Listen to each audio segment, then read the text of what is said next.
Before I tell you what happened last Sunday, I need to go back a little. Not all the way to the beginning, just far enough so you understand why I never questioned it. Why I never once thought that a phone call at 7 in the morning could be anything other than love. I'm 63 years old.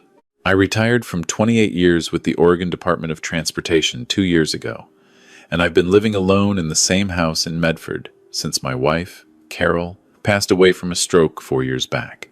It's a 2-bedroom ranch on a quiet street. Nothing fancy. But Carol picked out the hydrangeas along the front walk, and I've kept them going because that feels like the right thing to do. I'm not a man who makes friends easily. I keep to myself. I cook my own meals, I watch the Blazers when they're worth watching, and I take my blood pressure medication every morning with a glass of orange juice. That's the routine. That's been the routine for 2 years now. My son is 37. He lives about 40 minutes south of me, down in Ashland, where he worked for a tech company that built software for logistics companies. He was good at his job, or at least I always believed he was. He had an apartment, a girlfriend for a while, a life that seemed to be moving in the right direction. After his mother died, we grew closer than we'd ever been when he was a teenager. He started calling more often, checking in. And about 18 months ago, the calls settled into a pattern that I found, honestly, touching. Every Sunday morning, at 7 o'clock exactly, my phone would ring, his name on the screen. I'd pick up, and he'd ask the same questions in roughly the same order. Had I taken my medication? How did I sleep? Did anyone come by the house? Was the heat working all right? I'd answer each one, he'd seem satisfied, and we'd chat for another 10 or 15 minutes about whatever: football, the garden, his work. Then he'd say he loved me, and we'd hang up. I told people about those calls. My neighbor, Patrice, who has 3 grown kids who never seem to call at all, said she envied me. My old buddy Frank, who I'd worked with for 15 years on the highway crew, said I'd raised my son right. And I believed that. I was proud of it. I thought that losing his mother had made my son attentive in a way that grief sometimes does. It shakes you awake, reminds you that the people you love are not permanent fixtures. I had no reason to think otherwise. Until last Sunday. Frank had been planning to drive up from Grants Pass since before Christmas. He'd had knee surgery back in November, and this was the first weekend he felt well enough to make the trip. I told him he could stay in the spare room. We'd watch the game, I'd make my chili, and we'd catch up the way we used to before retirement pulled us to opposite ends of the valley. He arrived Saturday afternoon. We sat on the back porch until nearly midnight, talking the way old men do when they finally have the time, slowly, wandering, drifting back through years. Sunday morning, I was up at 6:30. I'd already made coffee and was thinking about how to explain to Frank that I needed a few minutes at 7, that my son always called, that it was a thing I didn't like to miss. But Frank was still asleep. The house was quiet. And when my phone rang at exactly 7 o'clock and I saw my son's name, something made me hesitate before I answered. I don't know exactly what it was. It wasn't suspicion, not yet. It was more like a flicker of something I didn't have a name for. Maybe it was the way the house felt different with someone else in it, with another set of eyes around. Maybe it was just that Frank's presence reminded me of who I used to be before I became, without quite noticing it, a man who gave a weekly accounting of himself to his child. I answered the phone. My son said good morning, and his voice was what it always was, warm, careful, measured. He asked if I'd taken my blood pressure pill. I said yes, I had. He asked how I'd slept. Fine, I said. Then he asked the question he always asked third. Is anyone there with you? And I don't know why I don't fully understand it even now, but I said no. I said, no, it's just me. Quiet morning. There was a pause on his end. Brief, maybe 2 seconds. Then he said, good. Okay, good. And the rest of the conversation was normal. He asked about the weather. I told him the hydrangeas were finally showing new growth for spring. He said, that was nice. He said he loved me. I said, I loved him too. We hung up. I stood in the kitchen with my coffee and a feeling I couldn't name. Not guilt, exactly, just a strange awareness that I'd lied, that it had come easily and that he had sounded for just that fraction of a second, relieved. Frank came down around 8. I made eggs and we ate at the kitchen table. We'd been sitting there maybe 40 minutes when Frank set his fork down and looked at me in the way he always did when he was about to say something he'd been sitting on. "I noticed something last night," he said, "when I was washing up in the bathroom. That pill organizer you keep on the counter." I told him that was my weekly medication setup. Carol had bought me the organizer years ago, the kind with 7 compartments, one for each day, with little letter tabs. I'd kept using it because it worked. Frank said, "Yesterday was Saturday, right? So that compartment should have been empty?" I said, "Yes. I take the pill first thing in the morning. It's always empty by Saturday." He nodded slowly. The Saturday slot still had a pill in it. I felt something cool move through my chest. I set my own fork down. I told him that was strange. Maybe I'd forgotten it happened sometimes, though not often. But he was looking at me with that expression I remembered from 28 years of working beside him, the one he got when something on a job site didn't add up and everyone else was walking past it. He said, "It wasn't your usual pill. I know what those look like, white, oval. This one was white too, but it was round, different size." I didn't say anything for a long moment. Then I got up and went to the bathroom. He was right. I stood there looking at that little round pill in the Saturday slot of my organizer, and I tried to think of an explanation that made sense. A mix-up at the pharmacy.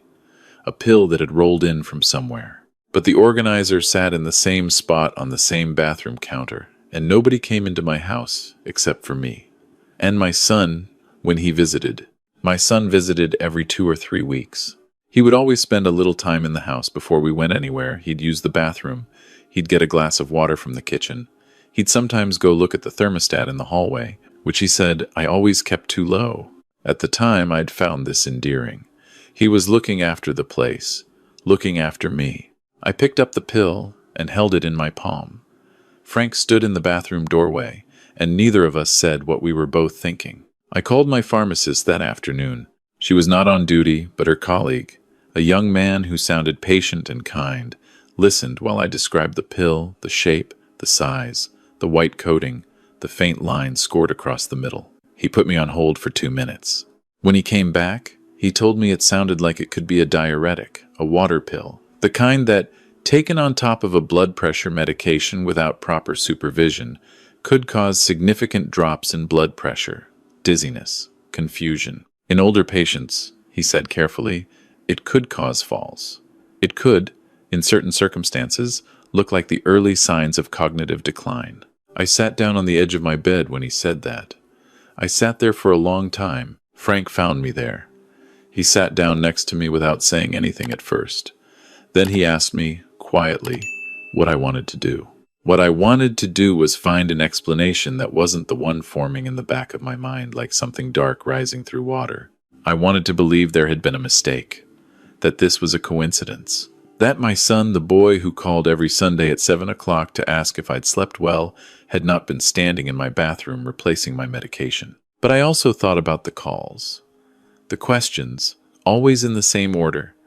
The third question, the one about whether anyone was there. I thought about the half-second pause, when I'd told him I was alone, and the way he'd said good not as an acknowledgement, but as something closer to satisfaction. I thought about all the Sundays I'd answered honestly, told him yes.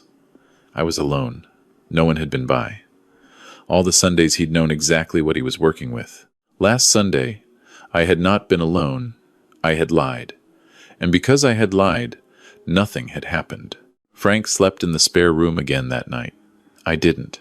I sat in the kitchen and I thought about my son. I went backward through 18 months of Sunday calls, trying to find the moment when something had changed in him. And I found it, or I thought I did. About 1.5 years ago, right around the time the calls became a weekly ritual, he had lost his job. He hadn't told me directly. I'd found out in a sideways way, through something he'd let slip about working from home. And when I'd pressed, he'd admitted the company had gone through layoffs. He said he had savings. He said he was fine. I'd believed him because I wanted to believe him. His mother and I had drawn up our wills after she was first diagnosed with hypertension, maybe 15 years ago. Mine hadn't been updated since she died. I'd meant to get around to it. The house was worth considerably more than we'd paid for it. Medford property had gone up sharply since we bought in 2001. Between the property and my pension and the savings account Carol and I had built over decades, there was more there than I'd ever really sat down to calculate.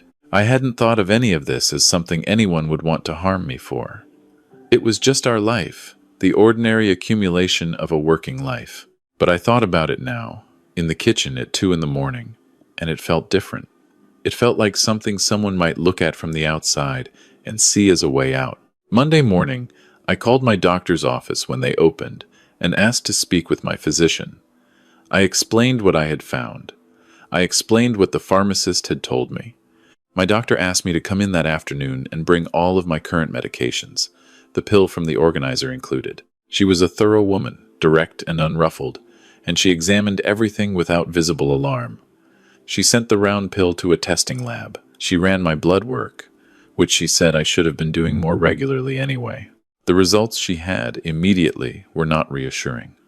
My potassium levels were lower than they should have been. Not dangerously low, but consistently low, in a way that she said could explain the fatigue I'd mentioned over the past several months, the heaviness in the mornings, the occasional dizziness when I stood up too fast.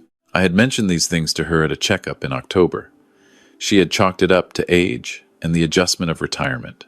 We'd agreed to monitor it, she said to me, in the careful way that doctors speak when they're asking something significant. Has anyone else been managing your medications for you, or had access to them? I drove home and sat in my car in the driveway for 20 minutes before I went inside. The next 2 days were some of the strangest of my life. My son called on Tuesday, not the Sunday call, just a midweek check-in, the kind he did occasionally.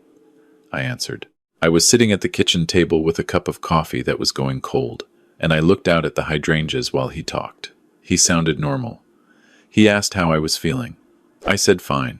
He said he was thinking about driving up that weekend, maybe Saturday, if that worked for me. I said sure, Saturday was fine, come for lunch.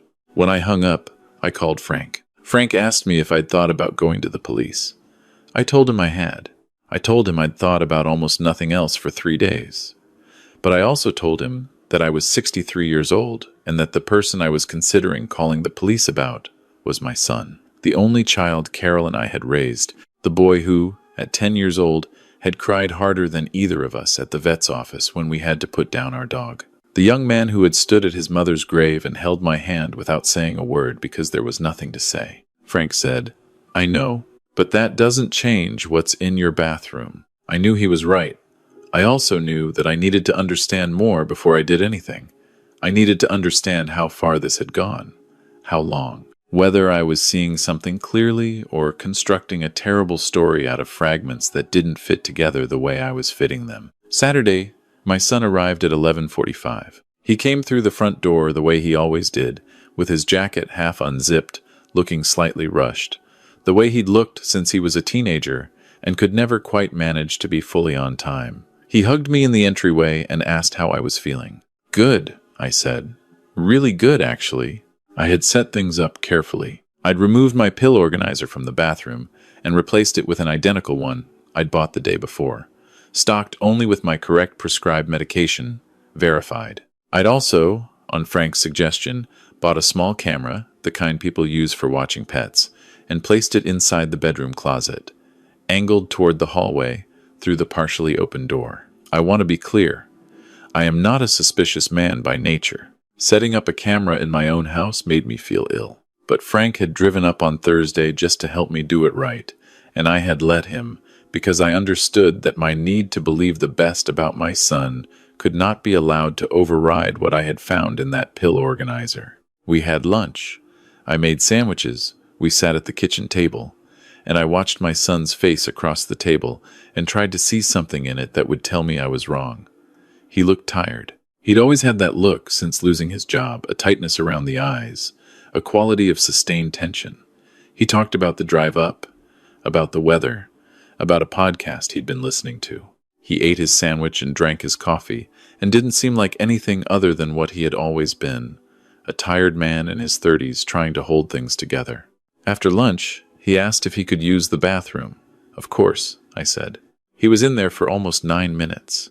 I sat at the kitchen table and I counted the minutes and I hated every one of them. When he came out, he looked slightly different. Not dramatically, not guilty in some obvious way. Just slightly less tense. The way a person looks when they've completed something they'd been carrying. We watched part of the game. Around 3 o'clock, he said he should get back before it got dark. I walked him to the door. He hugged me again. He said he loved me. I said I loved him. I meant it.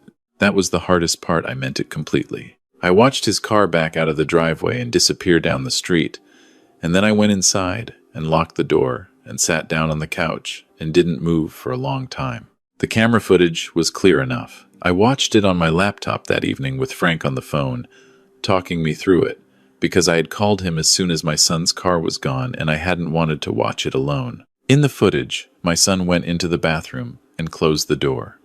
After about a minute, there was a brief angle change as he apparently opened the door an inch to listen.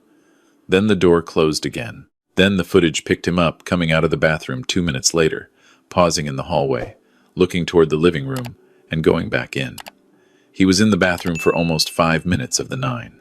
I drove to the police station the next morning. I have thought many times, in the months since, about how to describe the process of reporting something like that.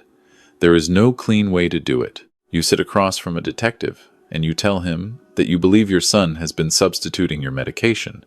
And as you say the words out loud, for the first time to a stranger, you hear how they sound. You hear yourself describing the pill organizer, the potassium levels, the camera footage. You hear yourself explaining the Sunday calls and the 9 minutes in the bathroom, and you watch the detective's face as he writes things down. And somewhere under everything you are praying that he will find the thing you missed, the angle that makes this all a terrible misunderstanding. The detective, whose name I won't use here, was a quiet man of about 50, who had a way of asking questions that felt neither aggressive nor dismissive. He took the footage. He took photographs I'd taken of the medications. He told me the lab result on the pill was still pending, which he would follow up on. He said they would need to conduct their own analysis. He asked if my son had ever discussed finances with me. Inheritance. The house. I said yes, a few times. After Carol died, we'd had conversations about the will. Nothing dramatic, just the practical talk that death requires. My son knew what the house was worth. He knew about the pension and the savings. He knew, because I'd told him years ago, that he was the primary beneficiary of everything. The detective asked when my son had lost his job. 18 months ago, I said. He wrote something down. The next 10 days were a different kind of waiting than any I had experienced before. I have waited for surgery results and weather forecasts and the slow end of Carol's last weeks. But this was a waiting that existed alongside the ordinary texture of my life. I still made coffee. I still deadheaded the hydrangeas.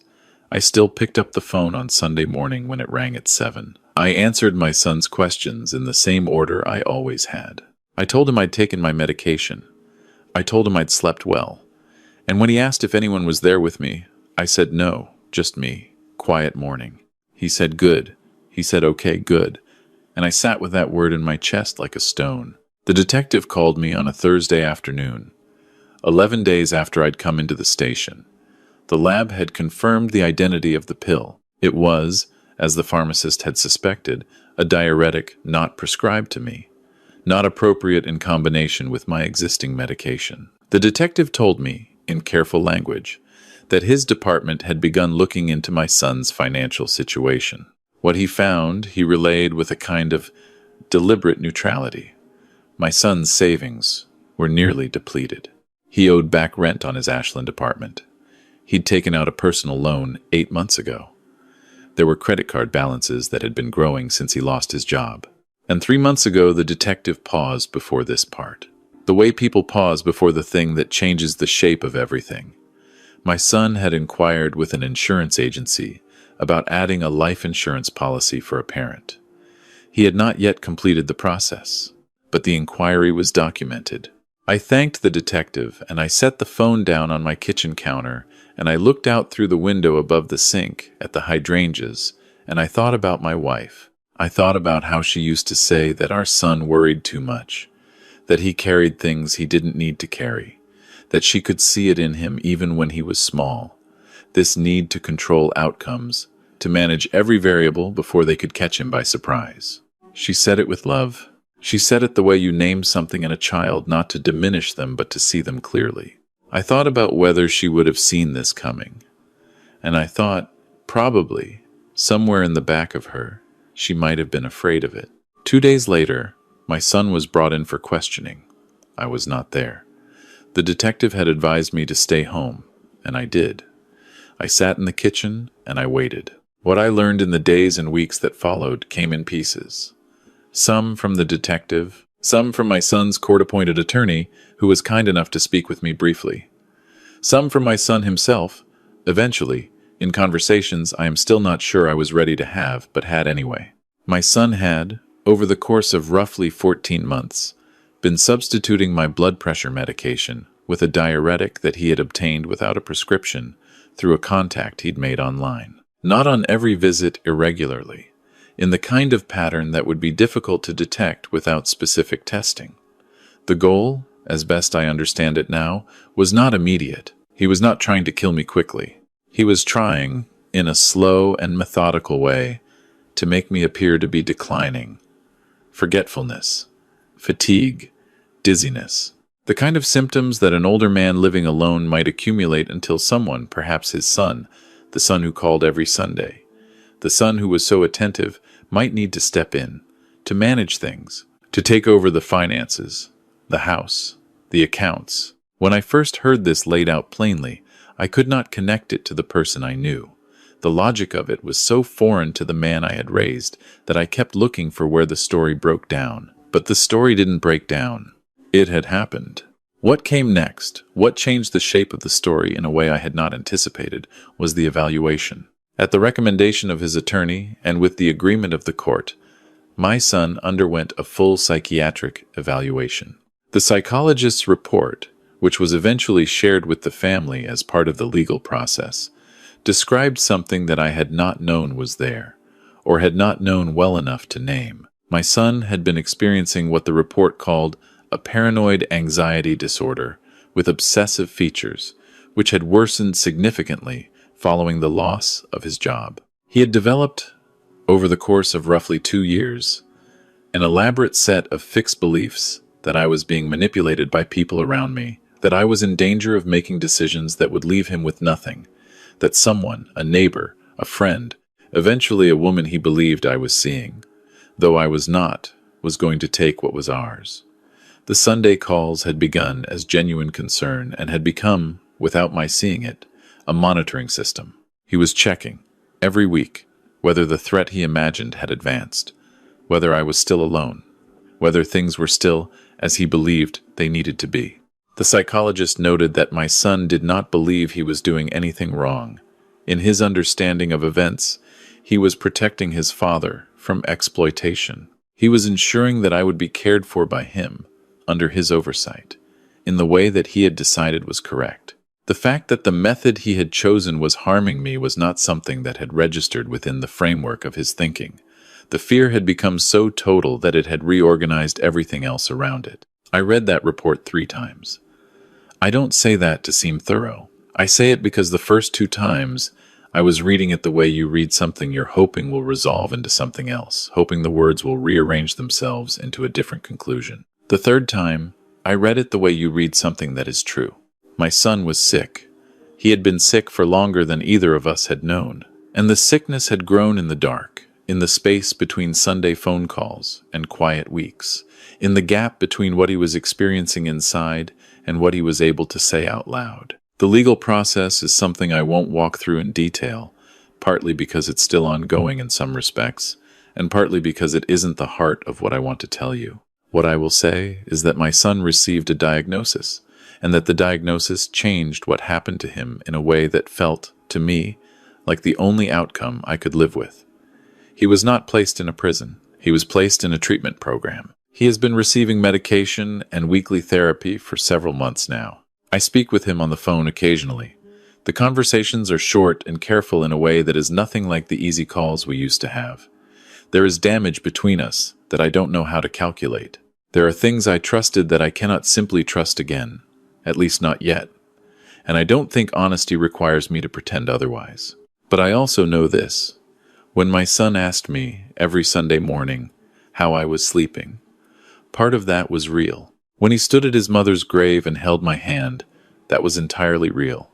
The sickness did not make him a stranger to me. It made him a person I had not fully seen, which is a different and in some ways harder thing. Frank comes up from Grant's Pass more often now. He was there the day I cleaned out the second bathroom cabinet and replaced the organizer and spent an hour making sure I understood, for the first time since Carol died, exactly what was in my medicine, and why, and what each thing was supposed to do. He sat at my kitchen table and drank my coffee and didn't make it sentimental. That's the thing about a friendship of 28 years, it doesn't require much decoration. My doctor adjusted my blood pressure medication after reviewing the blood work from the period of the substitution. She said the effects were, in the long run, reversible. She was pleased that we'd caught it when we did. She said the word caught the way you say a word when you know the alternative but are choosing not to say it directly. Some nights, I sit on the back porch and think about how close it was. Not just physically, though it was close that way too, but close in the way of missing something, of living next to a thing for a year and a half and calling it by a different name. I called it love, because that's what I was seeing and that's what I wanted to see. I was seeing a man who called every Sunday and asked how I slept and wanted to know I was safe. That was real. That was there. It was just threaded through with something else I couldn't see. The way a rope can be fraying from the inside while it still holds. I think about my wife. I think about the way she used to say, our son carried things he didn't need to carry. I wonder what she would do with this, how she would hold it. She was better than me at holding complicated things without needing to resolve them into something simpler. She could love my son's worry and grieve it at the same time. I am still learning to do that. There is a Sunday morning ritual again now, though it's different. I make my coffee, and I take my medication, the correct medication, from the bottle from the pharmacy, and I sit at the kitchen table, and I look out at the hydrangeas for a few minutes before the day starts. Some Sundays, the phone rings. Sometimes it's Frank. Sometimes it's my neighbor Patrice, who has started stopping by more since she found out what happened, in the way that neighbors do when the ordinary distance between houses suddenly seems less sensible than it used to. Once or twice, it has been my son's number on the screen. Those calls I answer slowly, the way you approach something that you're still learning not to flinch from. His voice is different now, quieter, more deliberate, the way someone sounds when they're working very hard to choose their words. He asks how I'm doing. I tell him the truth. Sometimes I ask how he's doing, and he tells me the truth too, which is that some days are better than others, and that he is trying. I believe him. I believe him the way you believe something that you cannot afford not to believe, and also the way you believe something because the evidence is there, right in front of you, if you're willing to look without flinching. The last thing I want to tell you, because I think it's the thing that matters most, is about the lie. That Sunday morning last March, when I picked up the phone and, for the first time, told my son that I was alone when I wasn't. I've thought about why I did it. I've tried to trace the instinct backward to its source. And what I come back to is this. I think some part of me already knew. Not the full shape of it, not the details. But some part of me had accumulated enough small wrongnesses over enough Sundays to have a feeling it had not yet put into words. The fatigue that didn't lift. The dizziness on Tuesday morning. The way his voice settled into good when I said I was alone, not with warmth, but with the particular quality of relief that comes from confirming a thing you were afraid had changed. I think some quiet part of me heard that and, just once, decided to give it something different. Just once, decided to see what the truth would do if it traveled in the opposite direction. I'm not telling this story because I think I was clever. I wasn't. I was a 63-year-old man standing in his kitchen lying to his son for reasons he couldn't have explained, and the lie stumbled into saving his life more through grace than any deliberate plan. I'm telling it because I think a lot of people are living next to something they can feel, but haven't named yet. Something that sits inside of care, inside of routine, inside of the small, daily things that are supposed to be simple. Sometimes love and harm can wear each other's clothing for a very long time. And sometimes the truest thing you can do is pay attention to the moment when, for no reason you can fully explain, something in you decides to tell a different story. And then when that moment passes, you follow it. I followed it. The hydrangeas are doing well this spring. Carol would have been glad about that. I keep the heat at a temperature I decide for myself now. And on Sunday mornings, I pour my coffee, and I take my medication, and I sit for a while with the quiet before whatever the day brings. Some mornings, the quiet is enough.